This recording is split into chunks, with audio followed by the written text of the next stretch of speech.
Yung ano, malaki na to, Ate Finet, yan o, nakikita nyo ano. Oh, pwede sis.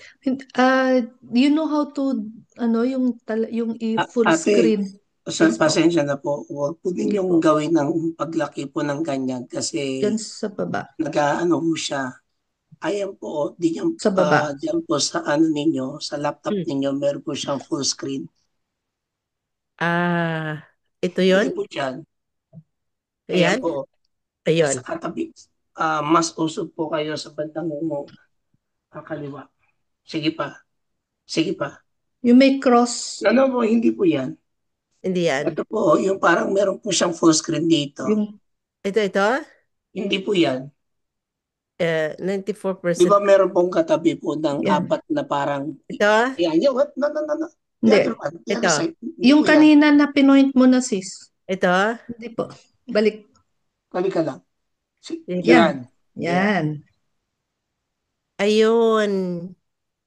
Ngayon, alam mo, Pastor Rory, hindi ako marunong yan. Next slide. Paano ko gagawin? That's the Meron po thing. yan arrow. Ayan po, may arrow dyan. Sa baba. Yan. Ayun. That is the back. The Okay. front, the Okay. other one. Thank you. So, dito na tayo sa next slide na tayo, no? Jesus said to him, "One thing you lack, go and sell everything you have and give to the poor, and come, take up the cross and follow me." That's from Mark 10:21. But we have to go back from Mark 10, verse 17. So para maano natin, makuha natin lahat ng mga ano nito kung bakit si Jesus nagsabi dito. I know alam nyo din ito pero I just want to go back in there. Mark, basahin ko lang uh, Mark 10 verse 17. Okay. As Jesus started on his way, a man ran upon to him. I'm reading from NIV. And fell on his knees before him. "Good teacher," he asked, "what must I do to inherit eternal life?" "Why do you call me good?" Jesus answered. "No one is good except God alone. You know the commandments: do not murder, do not commit adultery, do not steal." So Jesus was telling him about the law, about the Ten Commandments. And and then in the verse 20, "Teacher," he declared, "all this I have kept since I was a boy." So now we are here now that Jesus said, look, Jesus looked at him and loved him. "One thing you lack," he said, "go sell everything you have and give to the poor, and come, take up the cross and follow me." Hallelujah. So that's yung ano natin ngayon, yung uh, nilagay ni um, Oswald Chambers. When the rich young ruler had a controlling passion to be perfect, he saw Jesus Christ. He wanted to be like him.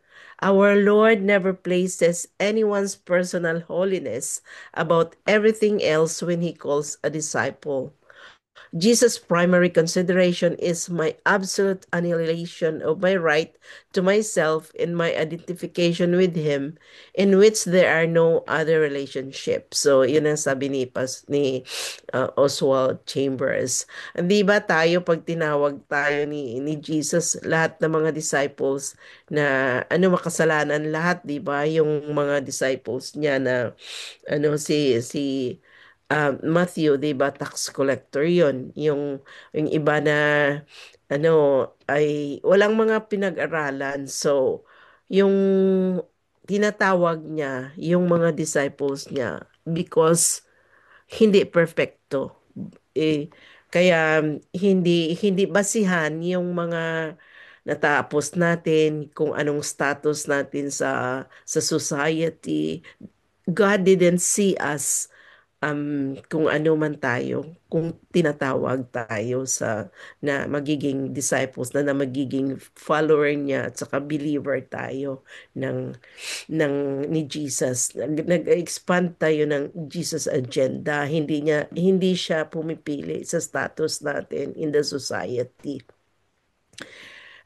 In Luke 14:26, has nothing to do with salvation or sanctification. Basahin na lang natin yan pag may time tayo but deals slowly with unconditional identification with Jesus Christ.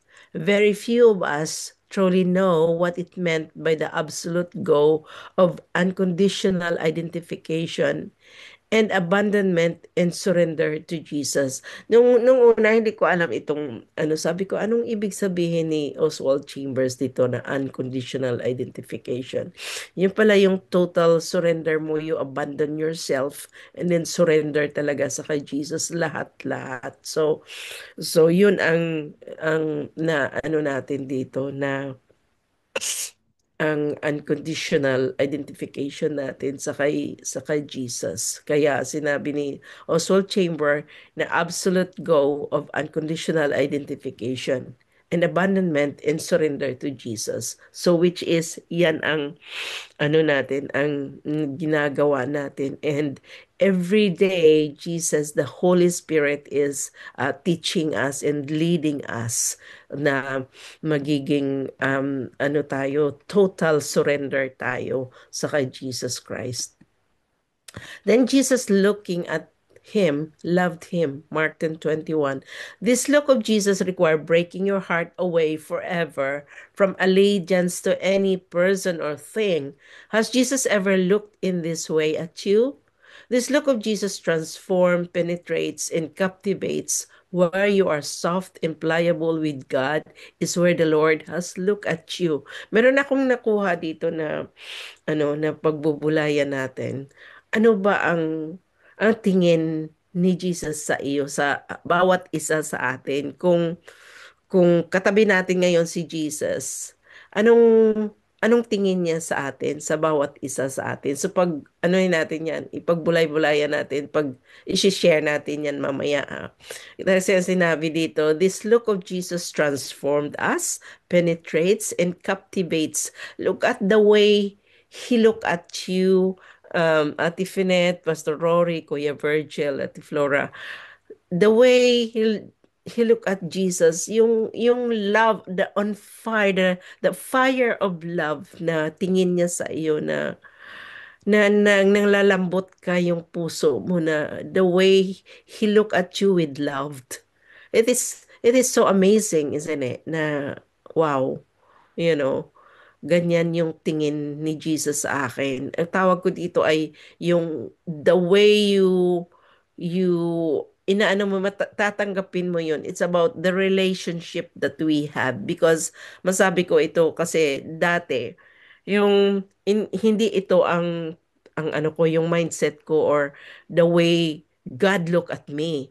The way God look at me noon, when hindi pa ako masyadong noon, hindi pa ako believer na sa kanya, total surrender sa kanya. Ang sa akin tingin niya ay parang nagagalit siya because I am a sinner. Kahit anong gagawin ko ay hindi mo hindi mo yung na nagkasala ka. So yun ang tingin, yun dati. But now, yung love na nararamdaman mo sa tingin ni Jesus, ito sinasabi ni Oswald Chamber na the look of Jesus transformed us, especially yung puso natin, nagpipenetrate yun at saka nag-captivates. Di ba pag captivated ka, sometimes yung nakatutok ka talaga, yung parang na ka, na natulala ang tawag ka dito, captivates. So anyway, mamaya bawat isa sa atin ay mag-share dito sa na ito, na slides dito. Ang sarap talaga. Sarap ng pakiramdam. If you are hard and vindictive, insistent on having your own way, and always certain that the other person is more likely to be in the wrong than you are, then there are whole areas of your nature that has never been transformed by His gaze. Wow, amazing, 'di ba? Kung inaano natin yung sarili natin, yung kaparaanan, yung sinasabi ko kanina na yung sarili ko, yun ang tingin, yun ang ano ko sa sarili ko na in my own way, yun ang tingin ng God sa akin. Ay wala akong close or intimate relationship sa kanya kasi yung instead na lalapit ako, i-embrace ako ni Lord na inaamin ko na thank you for loving me. Instead, lalayo ako, 'di ba? Kasi nga iba yung ano ko iba ang ang perception ko na ang tingin niya ay iba sa akin kasi makasalanan ako. But then again, because we are with Jesus, we are forgiven, we are loved, we are tanggap tayo niya ni Lord at saka na malalim na yung relationship natin sa kanya. Kaya nag-change tayo. Lalong-lalo na yung dito tayo sa daybreak every morning here na ano na natin na how Jesus look at us, 'di ba? Ang sarap. Kaya tayo nata-transform sa kanyang paningin na inaano natin na nararamdaman natin at nakikita natin yung ano niya, love niya. One thing you lack, sabi ni Jesus, from Jesus Christ's perspective, oneness with Him, with nothing between is the only good thing. Ayun na nga, yung parang ano tayo, parang we are one with Christ. We are in ko ko-inherit tayo niya, 'di ba? Kasama natin siya. Sell whatever you have. I must humble myself until I am merely a living person. What yung sinasabi dito ni Jesus na sell whatever you have. Kung ano man yung mga dala-dala natin na ano, ibenta natin yan or ano na natin yan, bayaan na natin yan. We have to follow Him. So, yun, sa bawat isa sa atin, ano ba yung na ano natin, na iwan natin na very important sa atin na para lang i-follow natin si Jesus. I must humble myself until I am merely a living person. I must essentially renounce possessions of all kinds, not for the salvation, for only one thing saves a person, and that is absolute reliance in faith upon Jesus Christ. So, ito yung amazing na ano, only one thing saves a person, that is absolute. Yung reliance natin, ang faithfulness natin sa kay Jesus Christ ay walang anong tawag dito, walang kulang. Walang kulang kung di ano pa, siksik-liglig pa, umaapaw pa yung reliance natin sa Kanya. Praise God for that na kaya nandito tayo ngayon But to follow Jesus, come and follow me in the road the way he went. So that's Isaiah chapter 5 verse 6 and Ephesians 1. Basahin na lang natin personal ano natin um, personal time natin sa kanya. Wisdom from Oswald, we up to think that everything that happened to us is to be turned into useful teaching. It is to be turned into something better than teaching, this into character. We shall find that the spheres God bring us into are not meant to teach us something, but to make us something. So na ano ako dito, yung God bring us into not meant to teach us something, but to make us something, to to make us more something na lalalim yung relationship natin sa Kanya. Make us something para ma-expand natin yung kingdom niya, para ma-share natin ang ang love ni Jesus. Kaya tayo nandito. Hindi lang naman, ang ibig sabihin dito sa akin, yung natutunan natin, hindi lang natin ibabox yun, kundi iga na sinashare natin. We have to make us something, yung tiniteach niya sa atin ay merong fruit. na na nakikita yung fruit, may mga bunga na. So katulad dito tayo sa Daybreak na God started with this platform. Hindi lang tayo tatlo na natiling tatlo, kundi dumatami tayo at dadami pa in Jesus name. So ito, the love of God, the ministry of Anotis 6641, ito yung na ni Wisdom from Oswald. So, nawawala yung internet ko. So, anyway, ito yung, ano, dito na natatapos yung sharing ko this morning. Napaka powerful talaga. Balikan ko lang yung, ano natin kanina. Ito yun na the way Jesus look at us. So, mag stop share na ako and each of us ay mag-share na tayo. Okay. At Tiffany, andyan pa. Andyan pa kayo? Hello? Yes, sis. Yes, Okay. sis. Okay, bali, I give it back to you sa'yo, si Ate Finet. And then, kung sino gusto mag-share, Okay. gusto mo ibalik ko yung, ano, yung, ito yun.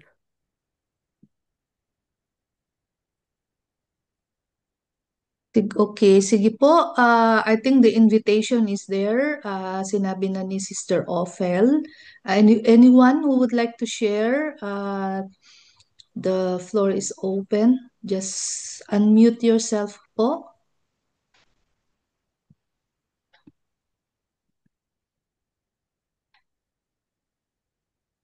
Kung meron po tayong mga reflections as we were listening, what's going on in our mind. Meron po ba tayong mga uh, fresh revelations or any uh, learning o ano pong mga natanggap natin sa Panginoon? This is the time to share po. Ito lang yung, ano ni natin. Has Jesus ever looked in this way at you? This look of Jesus transforms, penetrates, and captivates. Yun ang ano ko dyan. Yung mag-share kayo. Ay, ano ba yun? So powerful kasi. Na-share ko na yun sa akin kanina eh. That is not the way inaano ko yung gaze ni Jesus sa akin.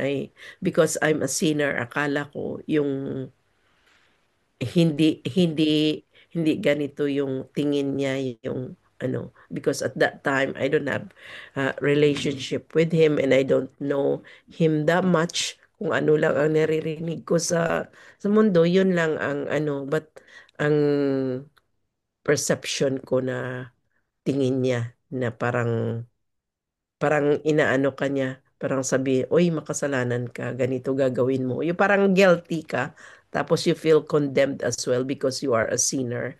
Yung pala, once you receive Jesus as your Lord and Savior, you are forgiven, you are redeemed. So kaya the way He look at you, ay it has to have a change in you or transformation, especially na sa life mo. Yung mga dati mong ginagawa ay hindi mo na ginagawa. Parang, di ba sabi niya yung total surrender mo na sa Kanya. So, iniwan mo na ang luma mong sarili. Di ba? If you are with Christ, you are a new creation na. So, yun ang tingin niya sa iyo niya. He loves you katulad doon sa tingin niya sa young rich man na ano, looking at him, loved him.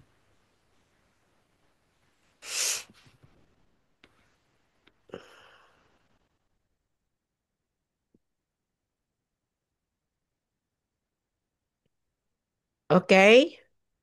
Tahimik tayo ah. Siguro nagbubulay-bulay kayo. Ano kayang tingin ni Jesus sa akin?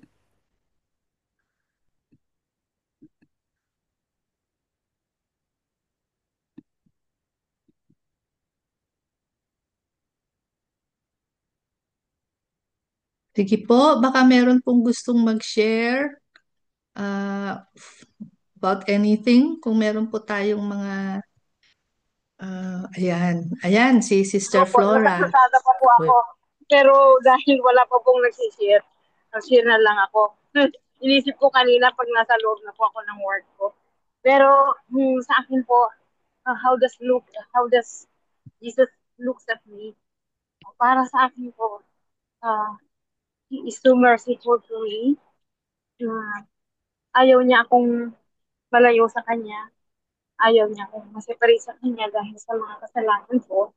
So, yun po, uh, come to me. Yun po yung sinasabi niya na all of you who are heavy laden, tapos maski na kasalanan ka na, pinapatawad kita. So, binigay ko ang Panginoon Jesus para sa iyo. And I can see Him um, so merciful na dapat kung ano pa yung mga bagay na nakakahadlang para 100% sa akin ka lang, um, iwaksi mo na yun kung ano man. And I just thank Him for His mercy po. Sorry po, gagamitin ko na po yung cellphone ko po. My time po sa work ko po. And I just want to say thank God for His mercy at sa ating lahat po. That's all po.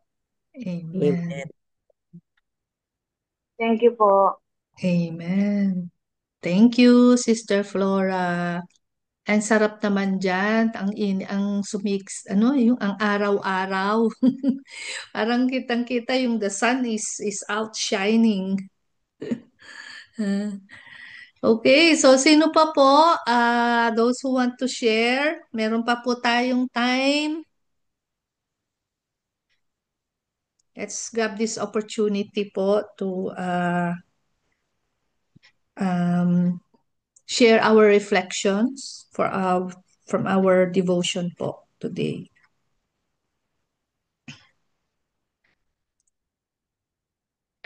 Ikaw, Ate Finet, anong ano mo dito sa the way Jesus look at you? Ako na ngayon nagtatanong ah. Jesus looking at him. Jesus the way Jesus look at you. Kasi minsan tayo, 'di ba, pag nagkasala tayo, yun kasi yung mindset natin, human nature, 'di ba? Ay, ano tingin ni Lord sa akin ngayon? Nagkasala na naman ako, ganitong ganyan. Mm-mm. Kasi dapat kasi anuhin natin yun sa sarili natin na this is how Jesus look at us. Kaya lang minsan, distracted tayo at saka yung focus natin ay hindi sa Kanya. Kaya nagkaroon tayo ng perception natin na ay, na ano natin si Jesus hindi na gaya yung tingin niya sa akin katulad kahapon kasi may ginawa akong maganda, nagawa akong mabuti. Ngayon ay hindi na. 'Di ba human nature 'yon na ano, but then again, God is not like human na naglalay. And then sinabi niya sa word niya na nothing can separate us from the love of God. So, yung pagtingin ni Jesus sa atin ay hindi iyon na isang beses lang na ganyan ang tingin niya sa atin, the way He look at us. Ngayon ay bukas nagkamali ka, ay hindi na. So kaya dapat tayo ay ano na natin sa sarili natin na yun ang tingin ni Jesus sa atin. No matter what our circumstances is, no matter what we have done, but what matter is the way He look at us never changes at all. So, yun ang ano natin sa sarili natin na yung nakukuha ko dito ngayong umaga na ito yun. The love of God never changes. Once we are saved, we are always saved. So, yun ang ano niya, once we are loved, we are always loved. Because it's not about us, it's all about Him. It's all about Jesus. Kaya kung nagkamali tayo, yung love niya, He never changes. But our circumstances changes, but His love never change. So, kaya so powerful na ito ang dadalhin natin sa araw-araw nating pamumuhay na kasi we are not perfect eh. Kaya ito ang sinasabi niya sa atin. Ito yung lesson na inaano niya sa atin na dapat natin ano talaga, yung embrace natin talaga ito. Yun. At maraming salamat talaga sa kay Oswald Chambers na ito yung iniwan niya sa atin. It is so powerful. Yun. Yeah. Ikaw na, Ate Fe. Amen. Amen.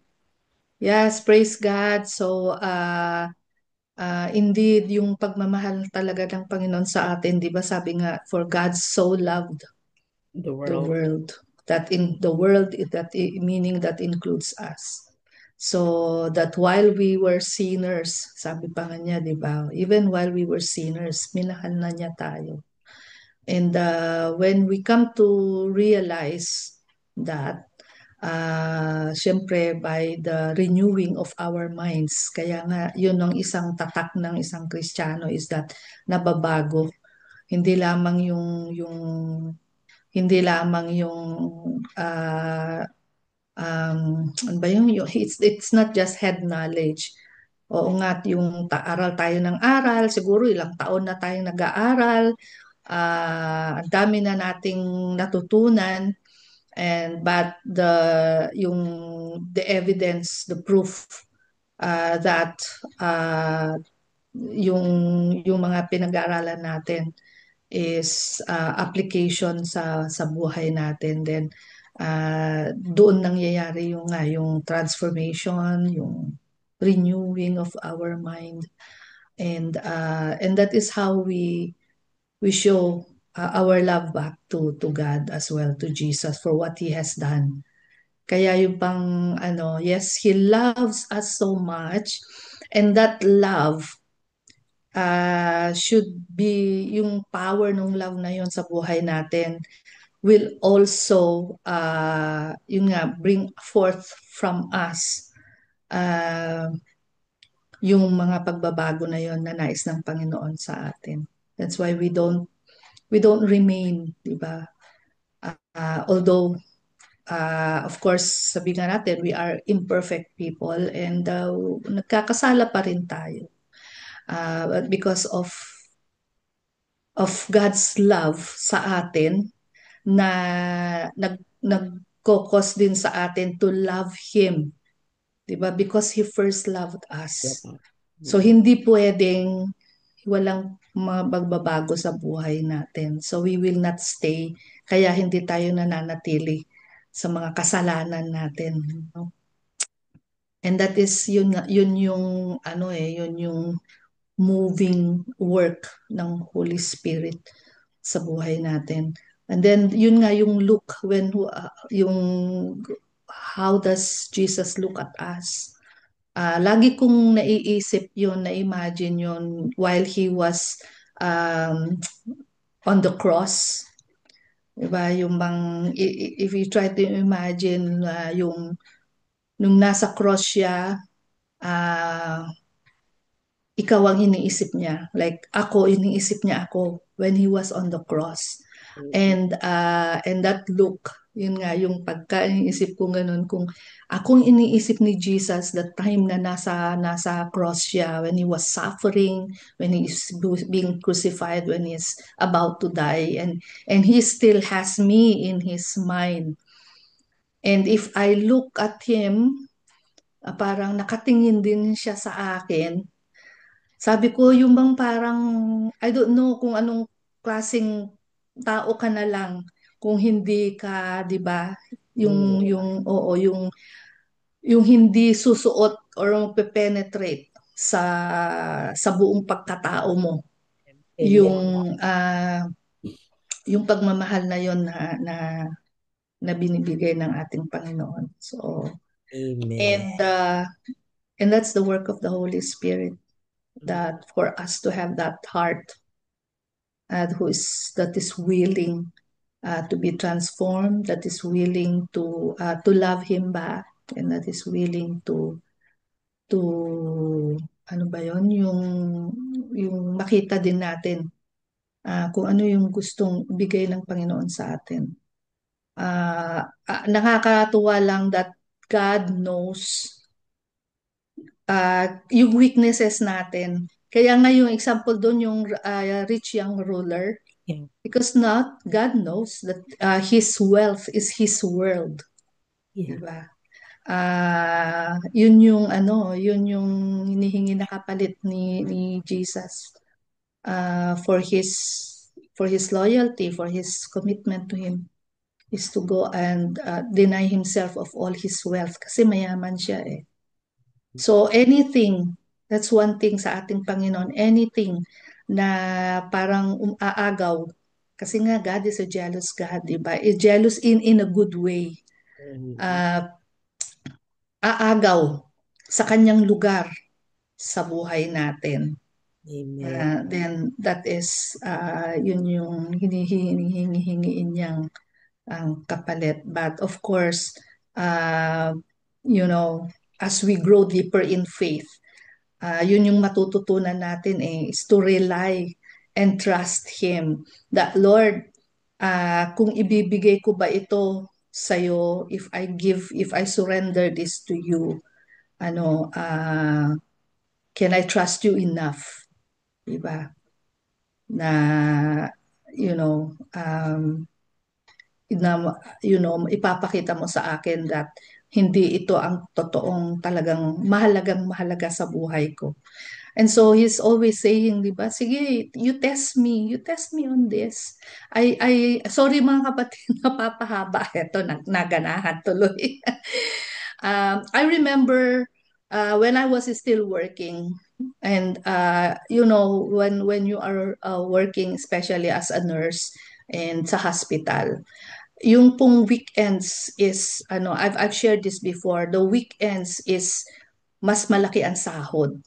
In fact, kapag Sunday, doble yan, times 2. Nung time ko, ewan ko lang ngayon ha, nung time ko, parang napakatagal na. Times 2.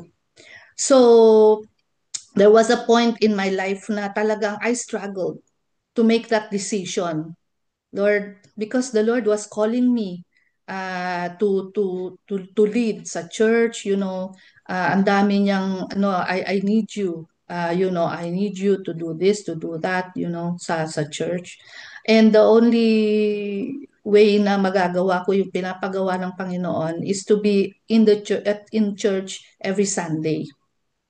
And of course, siyempre, I have to make that decision na, Lord, ang laki ng mawawala sa akin, 'di ba? If I give up, Okay. But Yeah. then, ang the only thing na nirinig ko sa Panginoon is that test me on this. Just give it, and I will do, and I will show you what I can do.